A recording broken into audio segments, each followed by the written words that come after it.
নমস্কার বন্ধুরা, আর জি কুকিং চ্যানেলে আপনাদের সবাইকে স্বাগত। আজকে নিয়ে হাজির হয়ে গেলাম পেঁয়াজ কলির দুর্দান্ত একটা রেসিপি নিয়ে, যেটা গরম ভাতে জাস্ট ফাটাফাটি লাগে। তো চলুন শুরু করা যাক। প্রথমেই একটা কড়াই গরম করে 2 চামচ পরিমাণে তেল দিয়ে দিলাম। তেলটা গরম হয়ে গেলে আগে থেকে কেটে রাখা চিংড়ি মাছ দিয়ে 1/2 চামচ হলুদ আর 1/2 চামচ লবণ দিয়ে চিংড়ি মাছটাকে হালকা করে ভেজে নেব।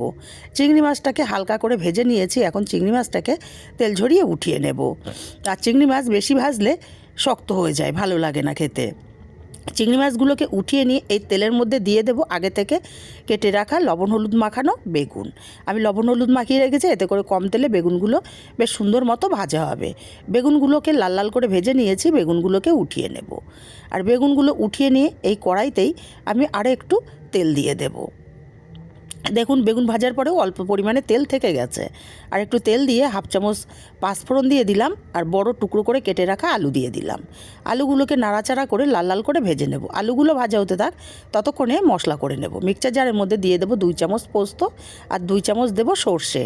আমি এখানে কালো সর্ষে আর সাদা সর্ষে দুটো মিশিয়ে নিয়েছি। আপনারা চাইলে যে কোনো সর্ষে দিয়ে রান্নাটা করতে পারেন। পরিমাণ মতো কাঁচা লঙ্কা দিয়ে মিক্সচার জারটা ঘুরিয়ে গুঁড়ো করে নিয়েছি। এখন অল্প পরিমাণে জল দিয়ে একদম মিহি করে পেস্ট রেডি করে নেব। মশলার পেস্টটা রেডি।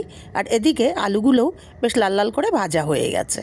এই পর্যায়ে এখানে দিয়ে দেব একটা বড় সাইজের পেঁয়াজ কুচি। পেঁয়াজ কুচিটা আগে দিলে পুড়ে যেত, সেই ক্ষেত্রে তরকারিটা খেতে ভালো লাগতো না। পেঁয়াজ কুচিটাকে দিয়েও আলুর সঙ্গে একটু ভাজা ভাজা করে নেব। পেঁয়াজ কুচিটা বেশ ভাজা ভাজা হয়ে গেছে। এখন এখানে দিয়ে দেব বড় টুকরো করে কেটে রাখা পেঁয়াজ কলি। আর পেঁয়াজ কলিটাকে দিয়ে আমি এইভাবে মিনিট 5 সময় নিয়ে একটু কষিয়ে নেব বা ভেজে নেব। 5 মিনিট সময় নিয়ে পেঁয়াজ কলিটাকে ভেজে নিয়েছি। পেঁয়াজ কলি পরিমাণে অনেকটাই কমে গেছে।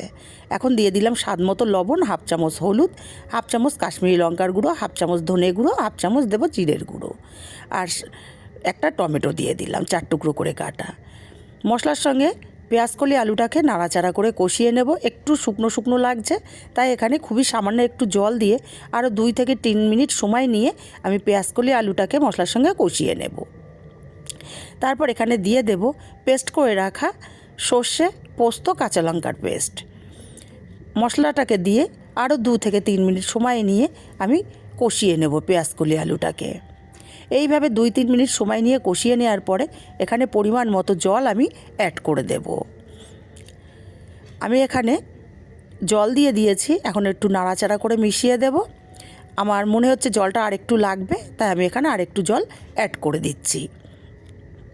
জলটাকে দিয়ে ভালো করে নাড়াচাড়া করে মিশিয়ে দেব। তারপর ঢাকা দিয়ে মিনিট 5 সময় নিয়ে রান্না করে নেব। আমার আলুটা ভাজতে ভাজতে অনেকটাই সেদ্ধ হয়ে গেছিলো। ঢাকা দিয়ে দিলাম। 5 মিনিট পর ঢাকাটা খুলে নিয়েছি। এখন ভেজে রাখা চিংড়ি মাছ আর বেগুনটা দিয়ে দিলাম। বেগুন প্রথমেই দিলে বেগুনটা গলে যেত। ভালো করে নাড়াচাড়া করে মিশিয়ে ঢাকা দিয়ে আরও 3-4 মিনিট রান্না করে নেব। 3 থেকে 4 মিনিট রান্না করে নেওয়ার পর ঢাকাটা খুলে নিলাম। পারফেক্টভাবে আমার তরকারিটা হয়ে এসছে। তবে এখনও 2টো উপকরণ আমার মেশাতে বাকি আছে। একটু নাড়াচাড়া করে দিয়ে এখানে দিয়ে দেবো 1 চামচ পরিমাণে কাঁচা সর্ষের তেল। যেহেতু পোস্ত আর সর্ষে ব্যবহার করেছি, আর দিয়ে দেবো কিছুটা ধনেপাতা কুচি। আমি দেশি ধনেপাতা কুচির ব্যবহার করেছি, এটা ফ্লেভারটা দারুণ আসে। ভালো করে নাড়াচাড়া করে মিশিয়ে ঢাকা দিয়ে 5 মিনিট স্ট্যান্ডিং টাইমে রেখে দিয়েছিলাম।